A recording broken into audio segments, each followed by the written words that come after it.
So we have studied the Constitutional Convention, the various articles of the Constitution created at the Constitutional Convention, as well as going through the powers of Congress and the structure of Congress in detail. Now what I'd like to do is go through the structure of the executive branch, which is the president, and their powers. So, some important terms to know. Roles of the president. First, chief executive. Through his cabinet of advisors and a massive bureaucracy, the president enforces all the laws. So Congress, through the process of how a bill becomes a law, passes bills into law.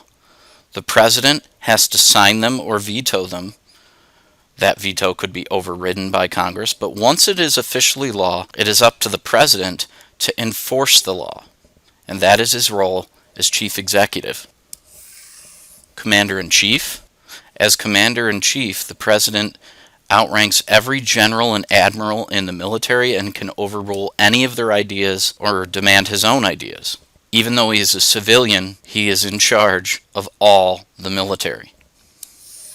As chief diplomat, the president is in charge of making treaties with other nations, although they must be approved with a 2/3 majority vote of the Senate. The president nominates U.S. ambassadors to other nations, which also requires a majority vote, a simple majority vote. And the president can invite ambassadors or leaders even of other nations to visit the United States and discuss the major issues. This is a photograph of Lyndon Johnson, President Lyndon Johnson, during the Vietnam War, and he is meeting with General William Westmoreland, who was the commanding general in Vietnam, and the two of them were obviously discussing strategy and policy in Vietnam. This is a photograph of Ronald Reagan, President Ronald Reagan, meeting with Soviet Premier Mikhail Gorbachev, and these two had a good working relationship that helped ease some of the tensions between the United States and the Soviet Union, including a scaling back of the number of nuclear weapons that were being produced. More roles of the president is chief of state. This means that the nation is to be kept informed on domestic and foreign policy, both through informal means, which today would be an interview on television or a press conference via the president's press secretary, and formal means such as the State of the Union address that happens every year. The president also has a judicial role. As president, an individual can grant pardons, which is a forgiveness of a federal crime to people, and reprieves, which is the delaying of a punishment, whenever he so chooses or she so chooses. The president also nominates Supreme Court justices when there is a vacancy on the court. However, the Senate must confirm, which is simply to approve of, the person chosen. This only requires a simple majority. This is a photograph of President Franklin D. Roosevelt, better known as FDR, and he is giving a press conference to the public during the Great Depression, and this is his role as Chief of State. This is the Supreme Court swearing in of Justice Clarence Thomas, appointed by President Bush, who is slightly behind him, and to the left and behind him is President Bush's wife, Barbara Bush. This is the president's judiciary role. The election process includes national conventions. Each party holds these conventions and chooses their candidate. If the losing person doesn't agree, they can challenge the person in what is called a primary election. So an election before the election, kind of. And then the general election, which is the main election, people vote in favor of a certain president or vice president ticket. The people are in fact voting on electors who cast their votes on behalf of them in the Electoral College. The Electoral College is a very complicated system, but the number of electors from each state is really based on population. So the way they do it is they take the number of people representing you in the House of Representatives plus your 2 senators, and that is your total value in the Electoral College. Very rarely would an elector place their vote against the wishes of the public in the election. New York, as an example, is worth 31 electoral votes, which means there are 29 congressional districts and 2 senators. More populous states, therefore, have more electors and receive a lot more of the campaign attention from the candidates than would a small state. Whoever wins a plurality, which is a majority of the electoral votes, wins the election. A majority in the current Electoral College system is 270 votes. What if there is no majority? The House of Representatives votes when there is a tie vote or no plurality. So, examples of unusual elections. The most famous example early in U.S. history is in 1800. The House of Representatives had to break a tie vote because Thomas Jefferson and Aaron Burr, oddly enough they were both from the Democratic-Republican Party, received 73 votes in what was then a much smaller electoral college. The result is that the House of Representatives chooses to elect Thomas Jefferson as president. Another election was the election of 1824. It was the defeat of the more popular candidate. The result was that with no plurality, the House of Representatives voted. John Quincy Adams ultimately won the election, even though Andrew Jackson was the more popular candidate. So Andrew Jackson had won the popular vote. He even had the most electoral votes. But this is not a majority or plurality. So the House of Representatives had to choose the president, and they chose John Quincy Adams over Andrew Jackson.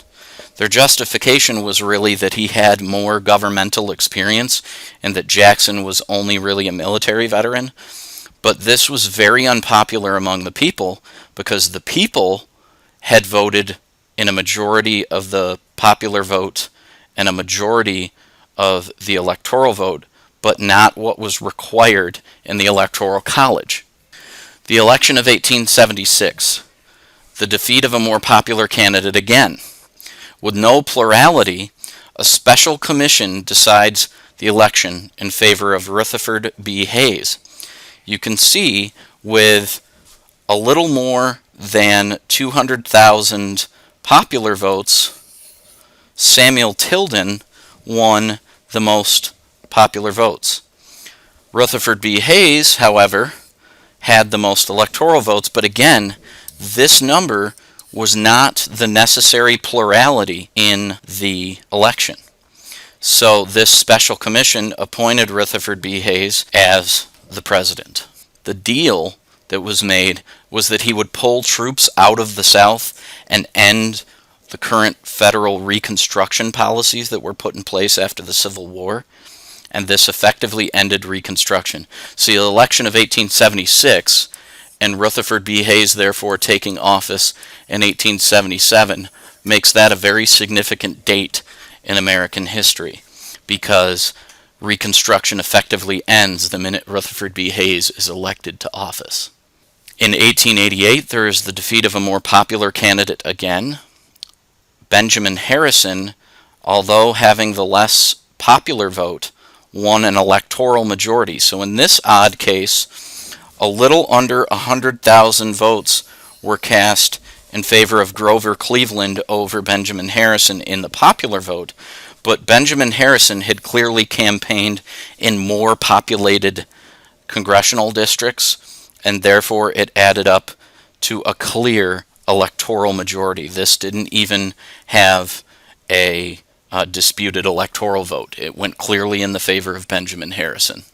Most famous to us in the modern world is the election of 2000, which is the defeat of the more popular candidate again. The situation is that Al Gore, who was the sitting vice president at the time, demanded a recount of ballots in certain counties in the state of Florida that he believed were miscounted.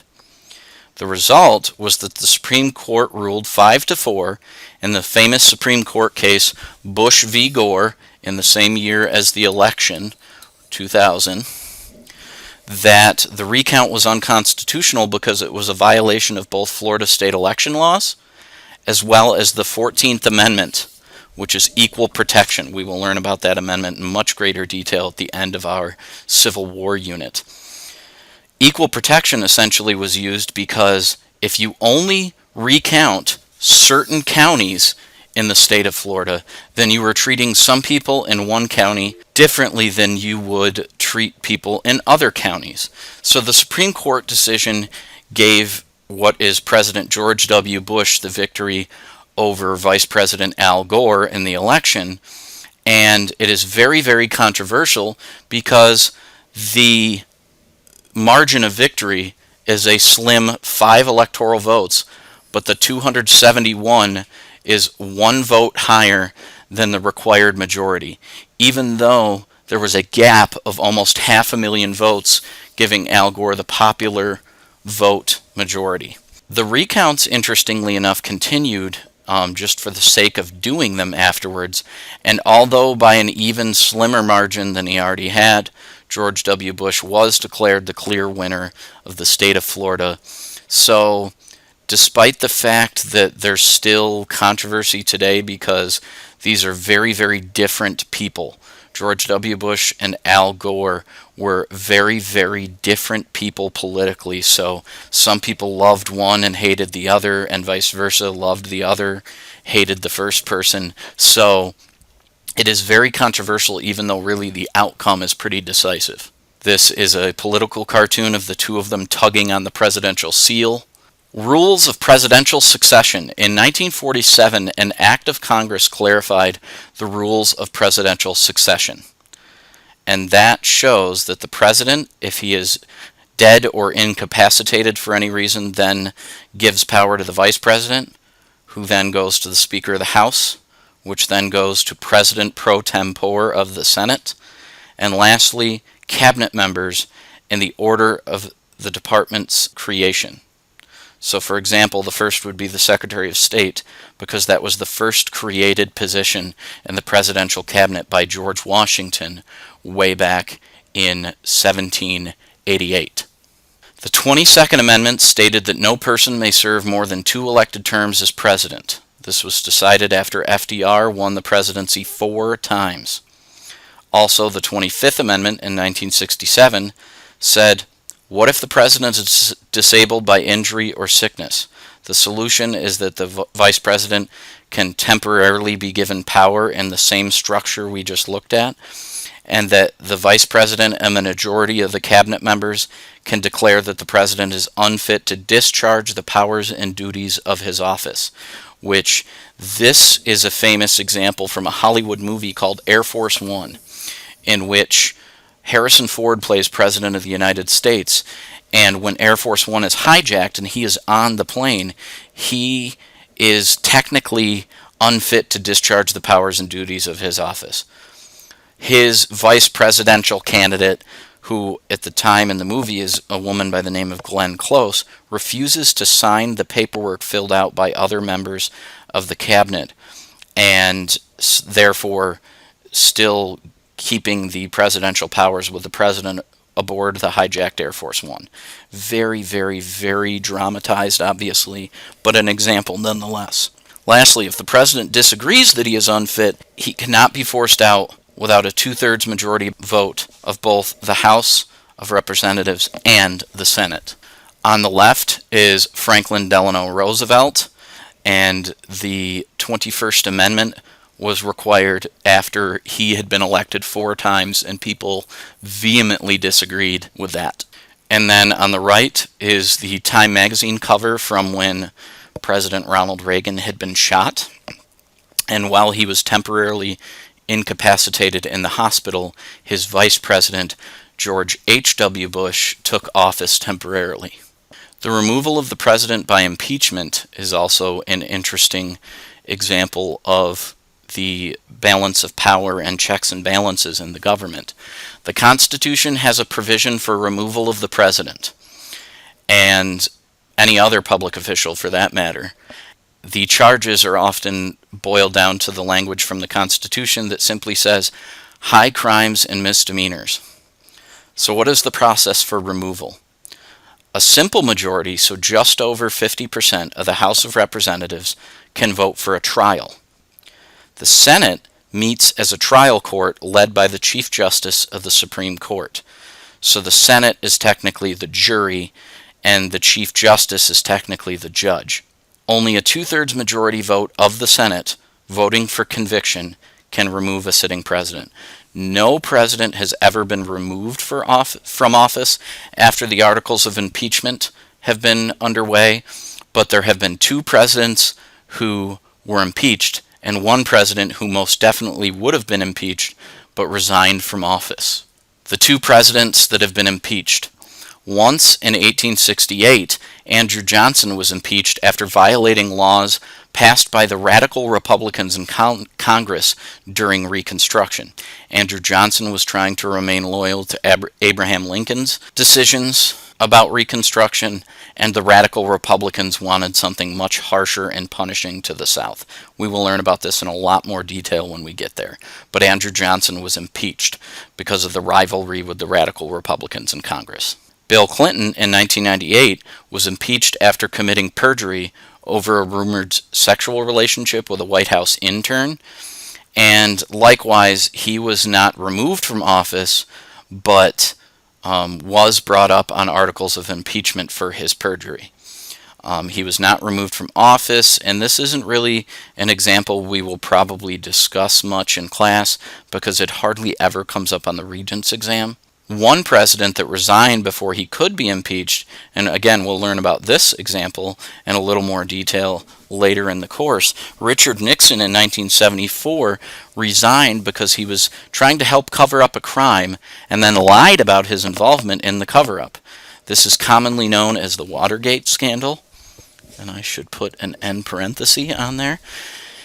And Nixon was clearly guilty. He even made recordings of all of the Watergate issues, and those recordings were subpoenaed by the Supreme Court, and when a Supreme Court decision said that Nixon had to turn over the tapes, he knew he would be convicted and therefore resigned. Andrew Johnson is on the left. A newspaper article from the New York Daily News is on the right showing President Clinton, who later admitted his inappropriate relationship and therefore more or less admitted he had committed perjury on the stand. And then here is the New York Times cover from when President Nixon resigned. And here is President Nixon boarding Air Force One for the last time with the famous photograph of him throwing double peace signs up as his last gesture to the American people. The Unwritten Constitution. This is an important term because this is things that are seen as commonplace in our modern political system that really weren't written in the Constitution. They were just common practices that kind of becomes a part of our system that everyone agrees is a lawful and acceptable part of the system. Political parties is one. There is absolutely nothing in the Constitution concerning political parties, but two main parties, the Democrats and the Republicans, do still exist. As a matter of fact, in George Washington's farewell address, he advises against becoming a member of a political party because he thinks it is entirely too divisive. I tend to agree with that statement, but nonetheless, we do still have two main political parties today. George Washington's two-term tradition was not an official policy, but was followed until FDR was elected to 4 terms throughout the 1930s and 40s, which was, again, cause for the 22nd Amendment in 1951. The presidential cabinet, again, there is nothing in the Constitution, but George Washington shows that it is a very successful system for getting multiple opinions, and therefore it has been used by every president since. It is not quite as authentic today because usually the cabinet of advisors are all people that will just tell the president, yes, Mr. President, everything you say and do is the right thing to do, whereas George Washington had really had a lot of advisors that vehemently disagreed with each other and argued quite a bit. He liked it that way, though, because he knew he could make a well-informed decision. So, political parties, two-term tradition, that eventually calls for the 22nd Amendment, and the presidential cabinet are all parts of the unwritten Constitution. The Democrats are portrayed by the donkey on the left, and the Republicans portrayed by the elephant on the right. There are a couple other parties that are very different from the two mainstream parties, one being the Socialist Party of the United States, the other being the Libertarian Party of the United States, and they offer very different views from the two main parties that are often accused of not being different enough for the people to make an informed decision in an election. Here's a joke. If not for the 22nd Amendment, I'd still be president. This is Bill Clinton coming out to campaign on behalf of President Barack Obama. This is a joke because Barack Obama is very unpopular, and President Bill Clinton was a very popular president and could very well have been continuously reelected like FDR. This is the first presidential cabinet. The people seated are George Washington himself, the Secretary of State, Thomas Jefferson, the Secretary of the Treasury, Alexander Hamilton, the Secretary of War, Henry Knox, and the Attorney General, Edmund Randolph. That is the conclusion of our presentation on the presidency. Please make sure that you take the online quiz. Use your notes. Take your time. This was a lengthy presentation, and you should really be careful taking the online quiz. Using your notes really means there's no reason you can't get a perfect score. Thank you. See you in class.